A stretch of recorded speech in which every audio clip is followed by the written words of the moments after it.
This is Newstalk. Well, now we're joined by Eoghan Corry, editor of Air and Travel magazine, who's going to answer your travel-related questions. Eoghan, good morning. Good morning, Pat. I'll do my best. Now, I know many of the questions coming in are going to be about refunds from Ryanair, Aer Lingus and so on. I heard Michael O'Leary himself say that all refunds have been processed with the exception of those who booked through what they call screen scrapers, in other words, third parties. What do you understand the situation to be? Sadly, not entirely true. A lot of direct people still waiting for refunds. The sheer volume of what they've gone through has to, it's bigger than the Irish population. If any of the Irish government departments was facing 20 million queries arriving like they did, they would have huge difficulty coping. So Ryanair is to be congratulated on getting through the €1 billion, think of that figure, of refunds.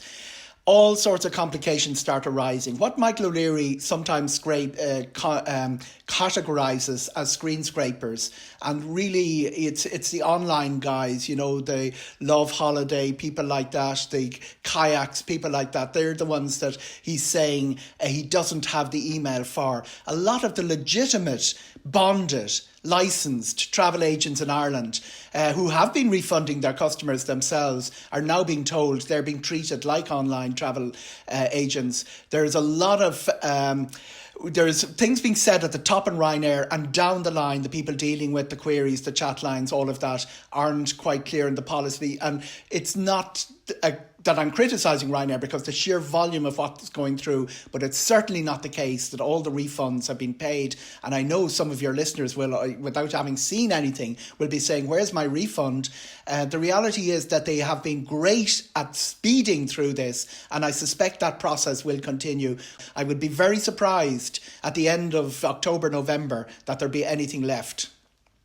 Okay, so they are doing their best. What about Aer Lingus? Aer Lingus have been really good. Aer Lingus were probably slow, worst in class, and are now best in class. The March-April refunds that a lot of people are getting very angry and frustrated about, the refunds are coming through. And the Aer Lingus have a voucher system which is more generous than Ryanair's in that it's a longer term and it offers you 110% of the cost.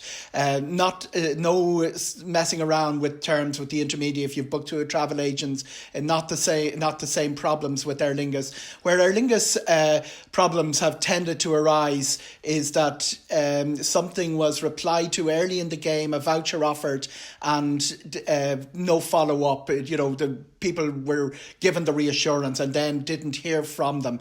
The other thing that has caused a problem, more with Ryanair than Aer Lingus, is that you got this email saying, we're pleased, when you're looking for your refund, we're pleased to offer you the voucher. Here's the link for the voucher. They didn't actually say in those communications at any stage that if you don't reply, you're still entitled to the refund. That was something that really caused stress among a lot of passengers.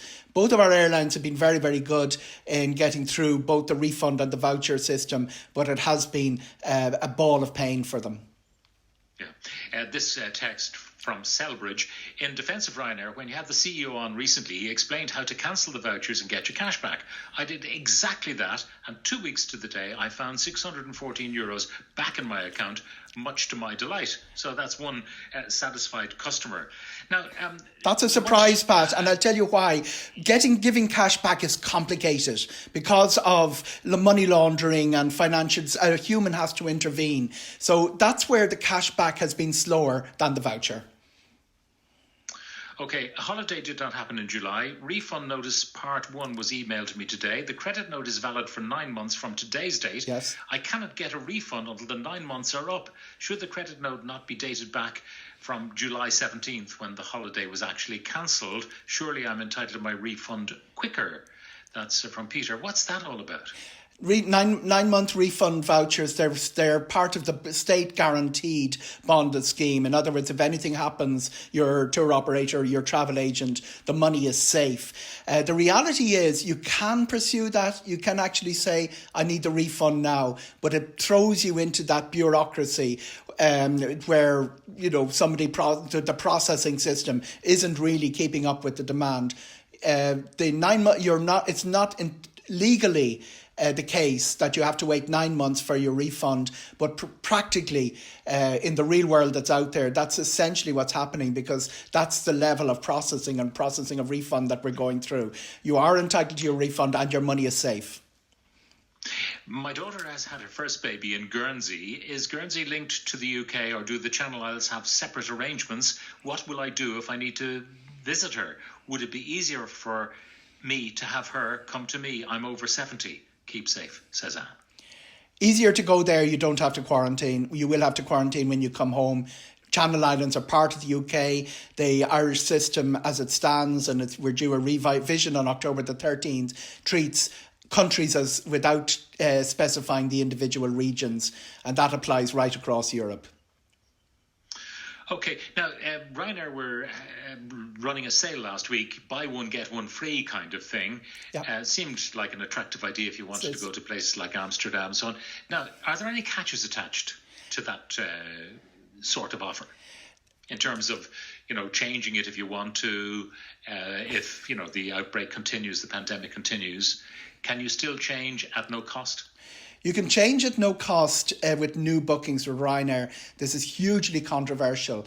If you've booked before June the 15th, as a lot of people have booked their October, November back in January, they're finding that the flight takes off as it is. 98 flights leaving Dublin Airport today. Only one of them is to a green list country. They are saying, I can't fly. The government is telling me not to fly. And Ryanair is saying to people who booked before June the 15th, you can't have your money back or you can't change. And they're saying to people who booked since June the 15th, you can have your money back and you can change.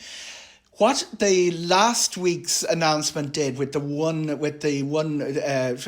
two for the price of one, which is the first time they've done that. They've usually done it purely on price before. What they've done is a little bit different. They've changed the terms and conditions again, in that if you are changing, you do have to give them 7 days notice. That's a little bit different. It was up to 48 hours, I think, before. And it's always a case where the offer looks great and some of the prices are amazing. You can get out this week, for instance, from Cork to Lanzarote for $7.99 or something like that, because the load factors are so low. But do check your terms and conditions, particularly when it comes to changes. And we have this very... It would be easier for Ryanair, I think, if they just simplified everything instead of having different cohorts of people who booked at different times with different senses of entitlements, different sets of entitlements.